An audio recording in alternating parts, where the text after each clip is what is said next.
Hello, everyone. Good afternoon. I hope that you are well and you've had a great week so far. We're getting so close to Christmas now. I don't know about anyone else, but I'm feeling the wind down, I'm feeling the wind down, being able to get ready to be able to have some downtime and to have some family time and to eat some good food and spend time with loved ones. I'm just really excited about it. And just really at the same time, getting ready for 2024 and getting my mindset ready, getting my plans ready, getting my family ready, getting my business ready, getting all the things that I'm getting ready to do, just really scoping them out. I mean, for yourself, where are you in your plans in getting ready for 2024? And not only with getting ready for 2024, how are you ending 2023? It'd be great to see in the comments how you've done in 2023 and what are some of your plans for 2024. I'm really looking forward to today's talk. I'm speaking with Emmanuel Asuquo, who should be with us shortly. And we're going to be speaking about that important issue or that important matter, depending on where you stand. But we're going to be talking about money. And I feel like it's so important, regardless of where we are, regardless of our family upbringing, regardless of our career. It's about how do we look at money? What is our mindset towards money? What are we looking towards achieving with money? And not only that, if we're looking at legacy and we're looking at future planning, we're looking at estate planning, we're looking at what are we providing for our children, what are we going to leave for them, what are we going to put in place. It's so important for us to look at how financially literate are we when it comes to finances. There's a fact that has been shared that says 70% of young people, their financial education comes from their parents. So, what about as a parent, if your parent didn't know much about finances or they never done well with finances, or finances is something that they've got mindset blocks or mindset issues or belief issues that they've got to overcome concerning their finances? And if that is the case, then we have got to be able to work on finances ourselves. We've got to be able to work on how do we develop our financial mindset? How do we overcome the limiting beliefs that we have established in our minds or in our subconscious minds that have been in our lives from our family, in our lives from growing up, in our lives from when we were children? And sometimes those beliefs are the ones that really impact us and hold us back and stop us from progressing and stop us from going forward and doing all the things that we want to do. So during today's show, once we have Emmanuel come on the show, we're going to be talking about that. We're going to be talking about his background, talking about his story, talking about why is he so passionate about finances? Why is he so passionate about equipping and empowering a generation to be more financially literate and more understanding of how do they utilize finances to be able to build their lives and build their futures and build their careers and build their dreams, so to speak. And for me, with the mentoring show, we talk about issues, we talk about matters, we talk to experts around matters that pertain to young people and pertain to their lives. And one of the things that I've been passionate about for years is really understanding what are young people going through and what is the story that young people are experiencing, and when they're getting ready through being mentored and through being encouraged, how are they then being able to be positioned to be future proofed? How are they being positioned to have a great life and a great future going ahead? So for me, as many people know me as the mentor's mentor, I've been mentoring for over 20 years now. I mentor I mentor mentors that mentor young people. But for many years, I mentored children for many years. And a big thing about mentoring children, I've always looked at what is it that you're going to achieve in your life What is it that you're planning to achieve in your life? And how are you going to actually achieve that very thing? So, this part about talking about young people and talking about their passions and talking about them achieving what they need to achieve, that makes today's session really important. It makes today's session a session that we all should really be taking notes. We all should be considering the reality of how we building up young people, because a big part of my issue has been, how come children are not getting the financial education in the school curriculum? A lot of times, children are in school, and when they're in school, they're learning about English, maths, science, geography. They're learning about performing arts. They're learning about French. They're learning about all these different kinds of things. But are they learning about how to manage their finances? Are they learning about how to manage um, a budget? Are they learning about how to save up for their future, how to save up for their mortgage? Are they learning about how to save in a bank account, to set up a bank account, to have an ISA? Are they learning about these things? And if they're not learning about it, how can we expect them to plan effectively and appropriately for their future? And how can we prevent them from going down the road of street entrepreneurism or street enterprise, where they're doing different things to earn money when they shouldn't be doing those things? So if we're thinking about planning for the future, we're thinking about helping children to plan for the future, then we need to look at, how do we help them to discover what they're good at? Because not every child is good at academics, not every child is good at school subjects, not every child is developed in that way. A lot of children, they're very good at developing things, they're good at enterprise, they're good at selling things, they're good at building relationships, they're good at being with, dealing with animals or so forth. They're good at all these different things. And sometimes the curriculum does not provide a way for them to utilize their natural gifts and their natural talents and their natural skills, that they can prepare for their way in life.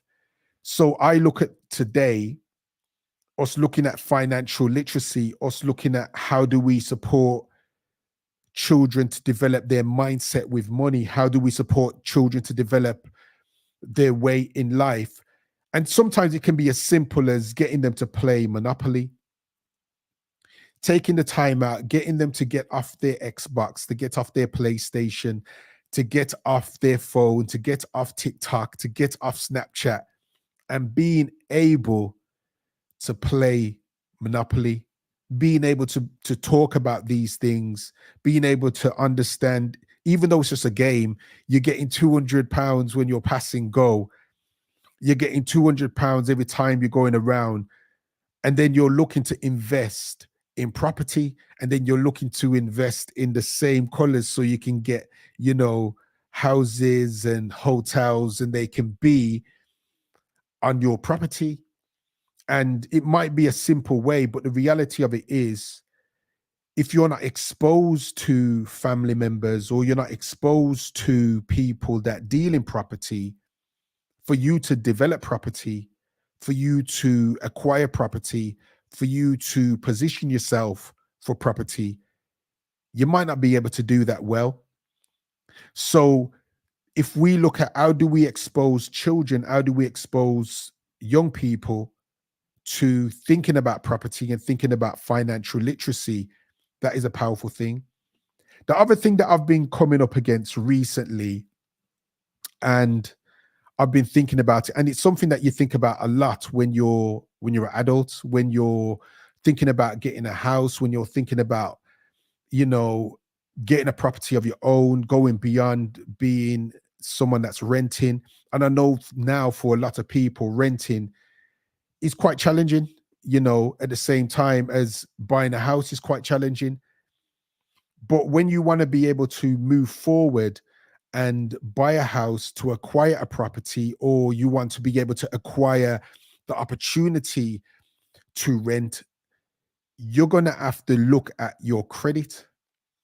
And when you're growing up, you might not be thinking about your credit. You might not be thinking about your credit score. You might not be thinking about how that would play out in the future. But the reality of it is, with the future coming quickly and you wanting to get a house or you wanting to rent, your credit score comes into play.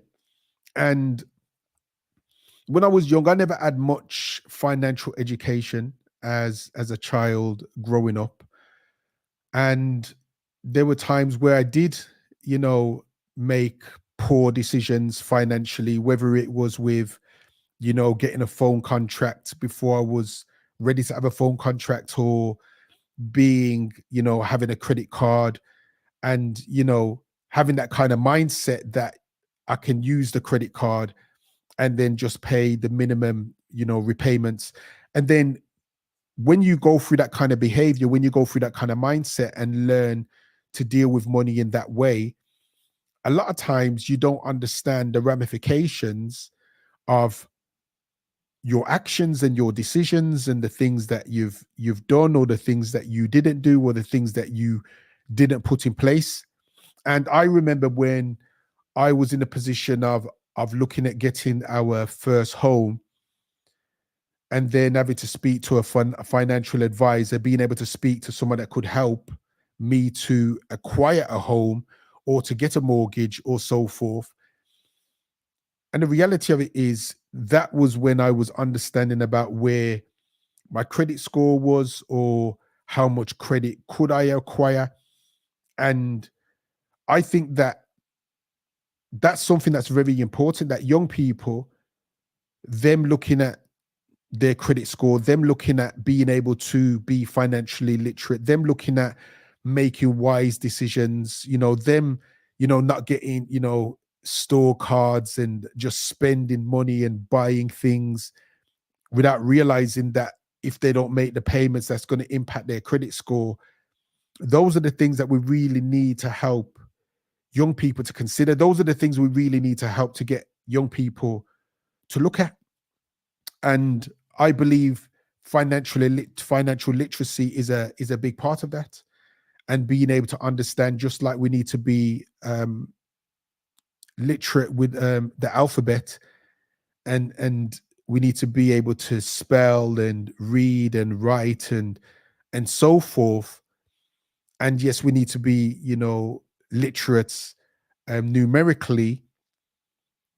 Being literate numerically doesn't mean that you're literate financially.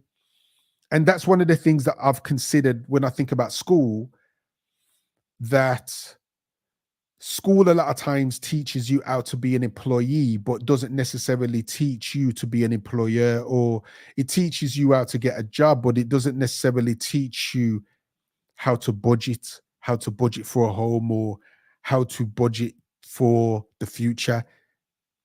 School teaches you about certain things, but it's almost like you need the people around you that teach you about some of these additional life skills, some of these additional things that we learn, that we grow, that we develop, and that we establish to be able to develop the lifestyle that we want, and to have the kind of future that we desire. So, us thinking about financial literacy, and I'm just sharing and I'm talking and I'm thinking and I'm, just reflecting on what we should be doing or could be doing, as I'm still waiting for Emmanuel. And it's not like him, because he's always on time, he's always punctual, he always has that kind of ethic. So I don't know what's happened to him as of yet. And I don't know, why he's not here yet, but I'm sure his team will reach out and let me know. But as we wait for him, we'll continue in this financial literacy discussion and so forth. So as I think about financial literacy, and I think about how do you break certain generational patterns and certain generational curses and certain generational hindrances, that means that we have to develop mindsets that people in our generation maybe never had. So if we think about, even our parents or our grandparents, they were in a different situation. They was in a different scenario. If you're like a second generation or third generation, like from a generation where my parents, they come from Jamaica. My grandparent came over here first, then my mum and dad came over here, then I'm here. So me being here, there's been generations ahead of me. And for them, many of them, they've had to live a certain life. They've had to live a different lifestyle, because when they came over here, some of them couldn't even get to live in certain homes, or some of them couldn't even rent. Like they wouldn't, racism was really rife at that time. And sometimes landlords wouldn't even rent out to them. I mean, some people might joke about it now. I remember when Lenny Henry was talking about it before, where there was signs where on the houses or on the places say no blacks, no Irish, and no dogs. And he was saying, you was really in trouble if you was a black Irish wolfhound. and it's funny that I think about, like that joke had a real impression on me when I was younger, but not really understanding the implications of racism. So if I'm thinking about our generations that was here before, for those that are, they've derived from immigrants, and their parents and their grandparents were immigrants, they had a different setup, so their whole thinking around financial literacy was definitely they need to make sure that they can pay their bills, and they need to scrimp and scrape, and they need to make sure that they've got a job. And a lot of times they don't have the most lavish job, or they don't have a great job, so to speak, but their vision is they've got to provide for their family. They've got to make sure that they've got finances. They've got to make sure that they have the money that they need. So they was not in a position like a lot of us are now. So some of them maybe never looked at finances in a way like investing. They never looked at, they want to get, they want to become property developers, or they want to be able to work with the stock. They wanted to work with the stock markets, or they wanted to look at things like forex. Like we're really blessed now in that sense, or do drop shipping, or doing Amazon or whatever. So we've got the opportunity now as people to have multiple revenue streams, and to have multiple side hustles and jobs, and working a full-time job or a part-time job, but then still having different financial ways to build and develop money. So really, we've got no excuses. We've got no excuse for not having the opportunity to do some of the things that our grandparents couldn't do, or do some of the things that our parents couldn't do. And sometimes we take that for granted, because we might look at our parents and they're not where they could have been. But a lot of them, they made that kind of sacrifice for their children. They made that kind of sacrifice to say that they're going to make sure that what they're doing is going to impact the lives of their children. So they weren't necessarily career focused. Some of them wouldn't have had the opportunity to go to university to get a degree, to get a master's, or to do anything like that. So we have got that opportunity, and we should not take that for granted. So whether it's us saving, whether it's us getting an ISA, whether it's us getting saving accounts, whether it's us, doing stocks and doing different things that we can invest and make money, that's important. And where we're older and we've got our children coming up, it's important for us to be able to be honest, and to have those kind of discussions where we expose our mistakes, and we expose the things that we done that we regret when we look back. And we look back 10 years, we look back 20 years, we look back 30 years, we look back and we see that we never made the right decisions. We see that we never made the right financial decisions or never took opportunities or missed opportunities because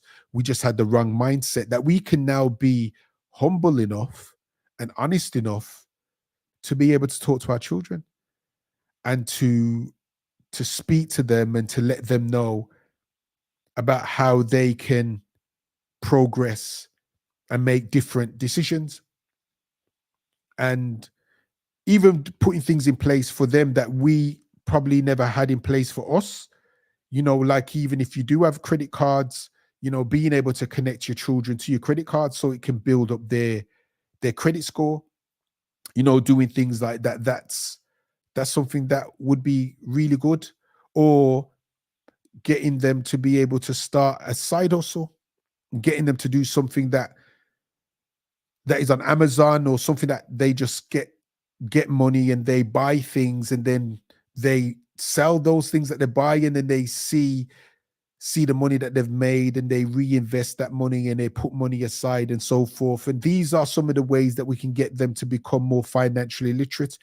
And one of the ways that you can get children to become more financially literate, and yourself as well, is playing Rich Dad Poor Dad, or reading Rich Dad Poor Dad. I mean, for me, I mean, a lot of people have read that book, or a lot of people have heard of that book. But I would say, if you have not read that book, it's definitely important for you to read that book, because the reality of it is, if you do not get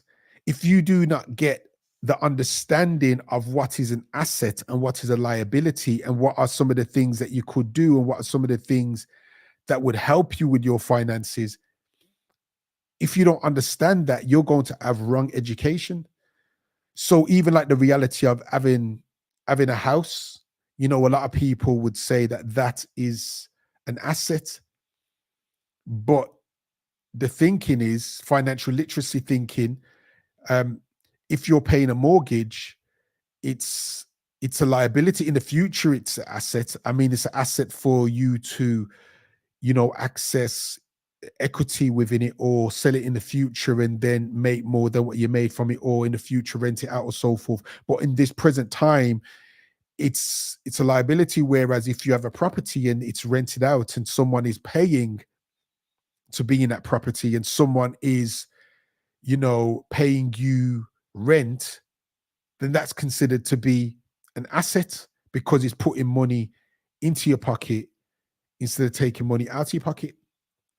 So when we just think about these things, these are the different things that help us to understand about financial literacy, and understand about how can we help the children that we have, how can we help the children that are our nephews or our nieces, or our grandchildren, or our godchildren, or our children, our sons and our daughters. How can we make them become much more aware of financial literacy? How can we help them to become much more aware of investing? How can we help them to be positioned for the future? Because everyone's aware that right now, financial situations are more challenging. The cost of living crisis is a significant one, and it's impacting many people. When you look at shopping, the way that shopping has got more expensive, the way that fuel has gone more expensive, the way that even when you look at electric and gas has gone more expensive, the way that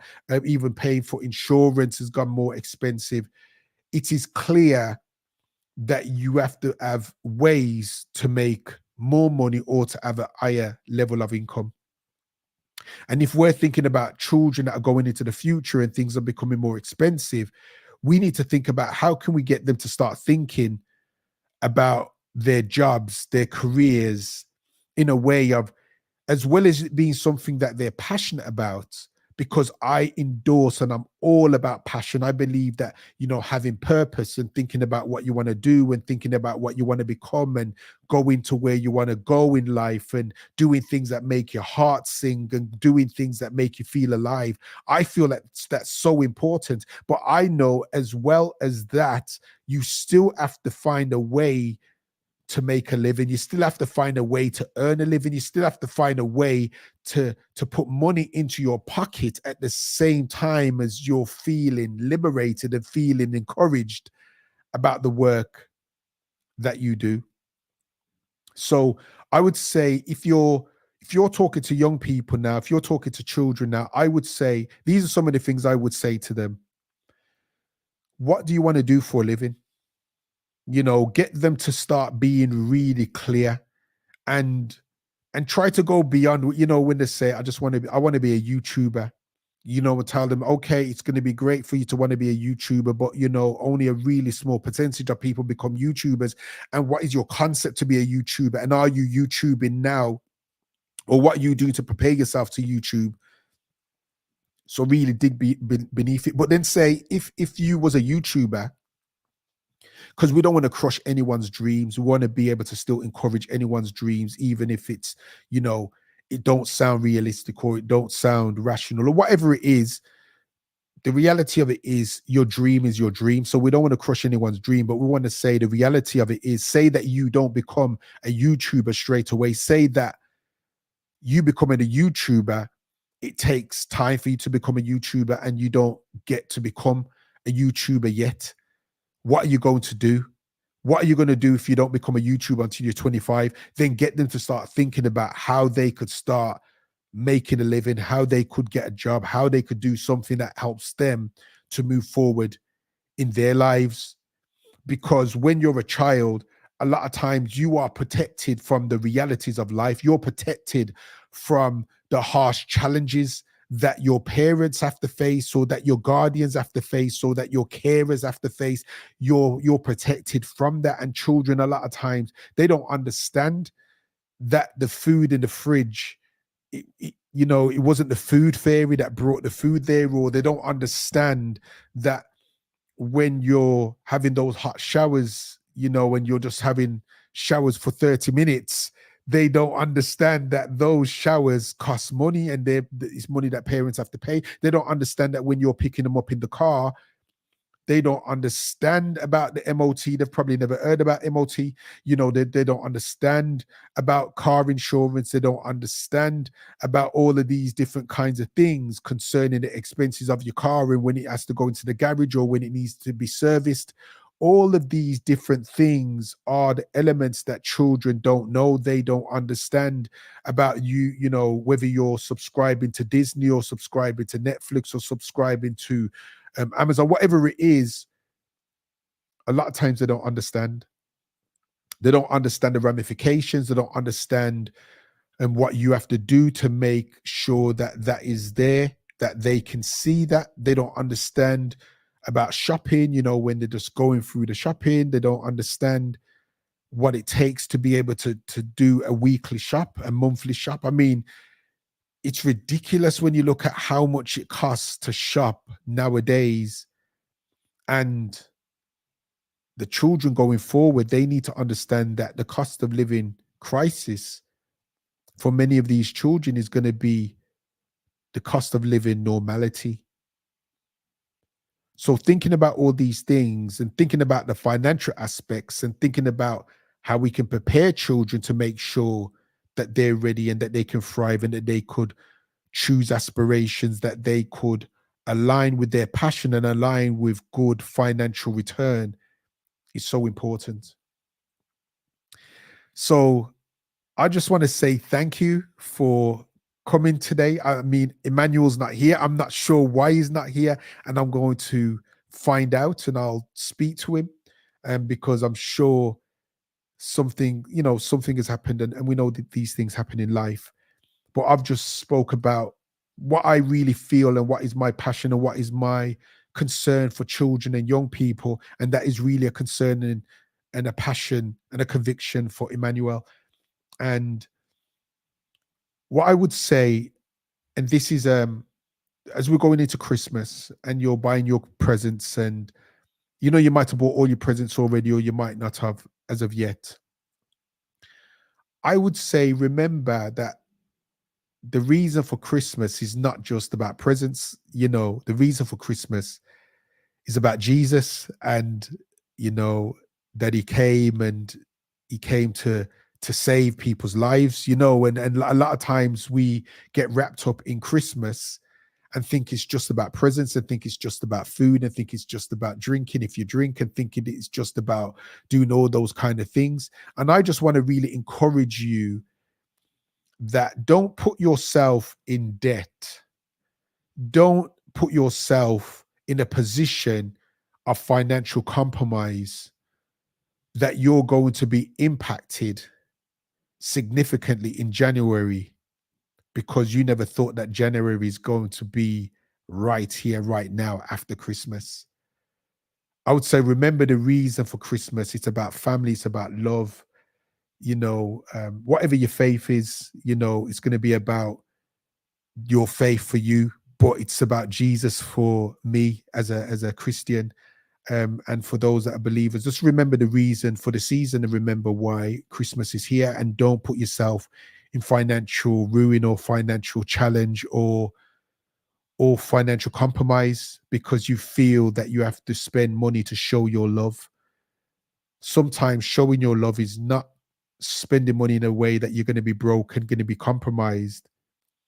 It's just being able to be astute, be shrewd, budget properly, definitely where you can and when you can buy what you can, but don't put yourself under pressure. And it's the same kind of premise that me and my wife looked at when we was getting married. We wasn't going to be looking at just overspending and just having a lavish, wedding, just focusing on the wedding. Yeah, we wanted to have a nice wedding, but we wasn't just going to focus on the wedding financially. We were going to focus on the marriage, and focus on where we're going to live and what we're going to do and all those different things going forward.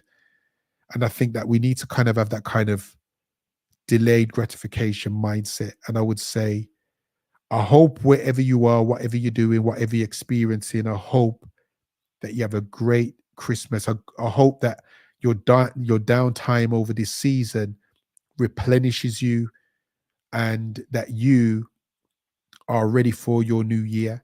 And I really pray that you have a fantastic new year. I pray that you have a great new year. I pray that you have a prosperous, fruitful, productive, flourishing, thriving. I really pray that you experience a year like never before, that it's a year that you are restored, that your hope is restored, that your vision is restored, that your mission is restored. If you're married, that your marriage is restored.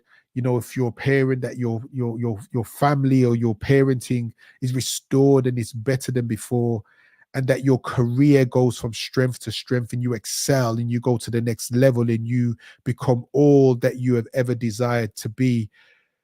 But just make sure that you are aware that just because the number changes from 2023 to 2024, nothing else really changes. It's you that has to change. It's your mindset has to change. Your actions have to change. Your decisions have to change. Your friendship groups have to change. Your habits have to change.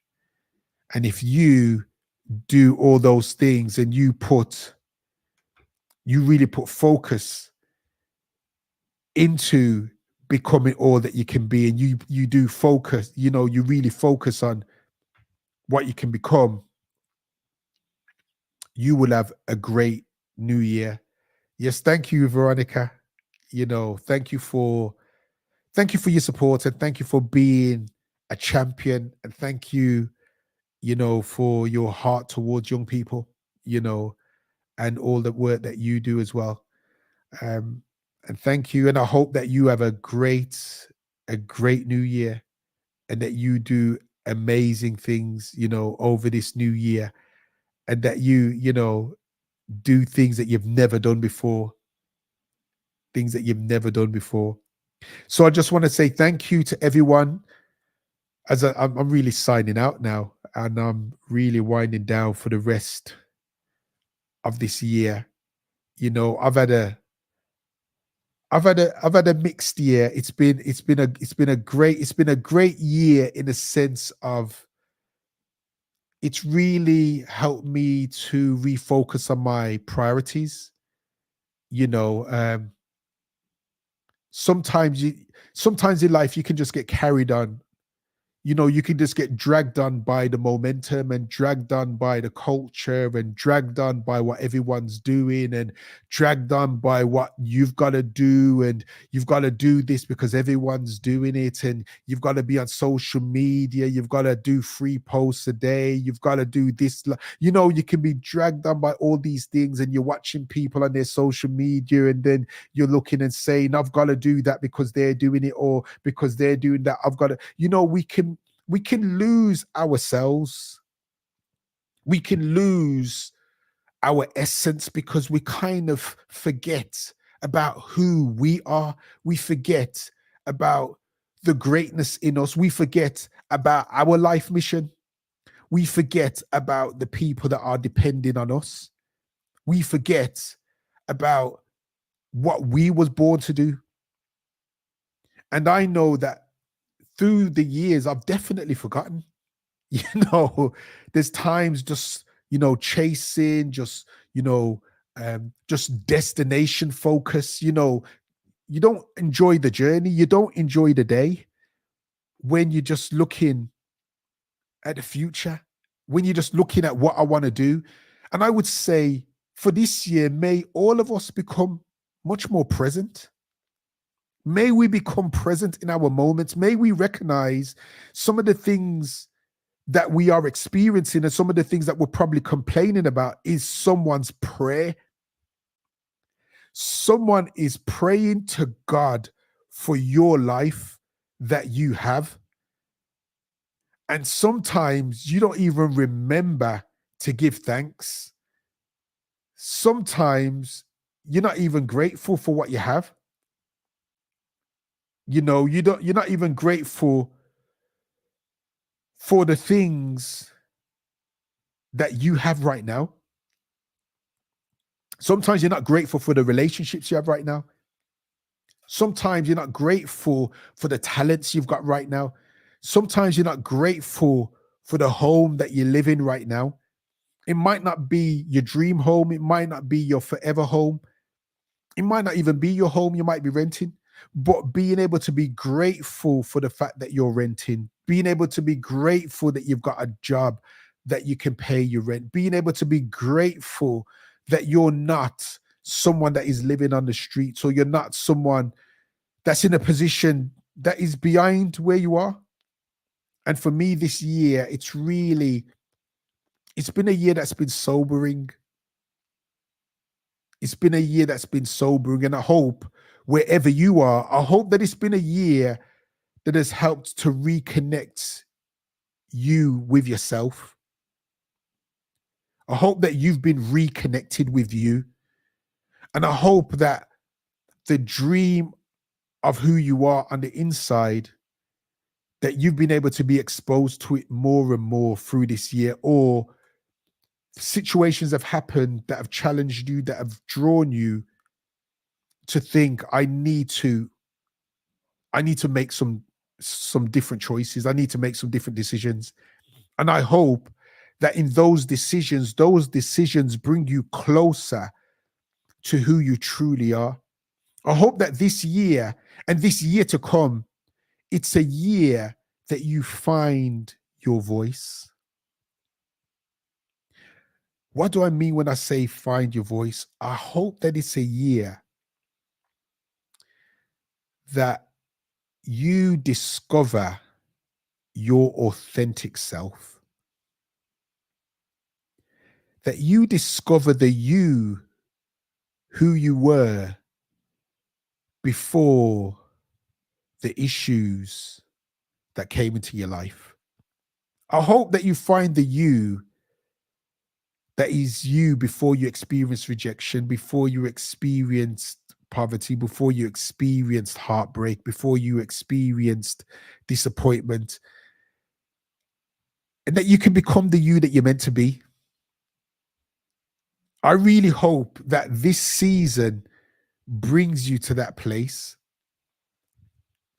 that you can start being who you are, and that you can let go of the baggage, that you can let go of the hang-ups, that you can let go of the limiting beliefs, the beliefs that have said to you that I can't do that, or I am not an academic person, or I am not a person that could start a business, or I am not a person that can get married, or I am not a person that can have children, or I am not a person that can be on the property line. Whatever it is, the beliefs that you've been saying to yourself that have been stopping yourself from becoming who you can be. I hope that this year is a year for more. I hope that 2024 is a year of more for you. And I'm not talking about it has to be more possessions, has to be more, clothes and shoes and cars and holidays. It doesn't have to be more of all those things. Yes, those things are good as well and they're nice in their right place. But I hope that this year is a year of more for you, where you're more compassionate to yourself, that you're more kind to yourself, that you're more consistent, that you're more restful, that you are more than what you perceived yourself to be, that you're more than what even people in your life have said you were.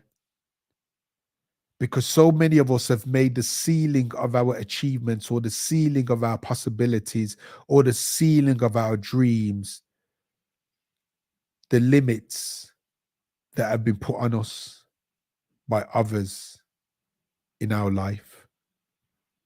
And I would say this year, break off those beliefs, break off those doubts, break off unforgiveness, break off bitterness, break off procrastination, break off timidity, break off all these things that have been stopping you from going to the next level.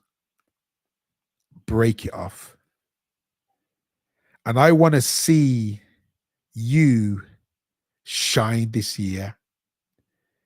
Whether I see you in person, whether I see you on socials, I want to see you shine. I'm not the kind of person that is jealous of someone shining or envious of someone shining. I want people to shine. Do you know what I mean? If anything, it encourages me to shine more. It encourages me to say, I want to dig into my gift. I want to dig into my talent. I want to dig into my disciplines. I want to dig into my consistency. Do you know what I mean? And I want to be able to be focused. I want to be able to cut off some distractions. I want to be able to go forward. So I want to see people move forward. I want to see people advance and excel. So that's what I want for people as well. And I want that for you. I want you to be able to excel, and I want to be able to be inspired by you. I want to be inspired by your progress. I want to be inspired by your achievement of your goals. I want to be, inspired by your tenacity. I want to be inspired by how you're moving forward. I want to be inspired. That's what I want. So don't hold yourself back. Get out of your own way. Get out of your own way and make it happen. Have a blessed Christmas. Have a blessed New Year. I celebrate you. Thank you for all of your support. Thank you for all of your encouragement. Thank you for taking out the time to comment, to react to my posts, or to attend my lives or my videos or whatever. What I do it to inspire you, encourage you, to help you. And by doing that, I bless myself and I bless my God. Take care of yourself. and have a great new year.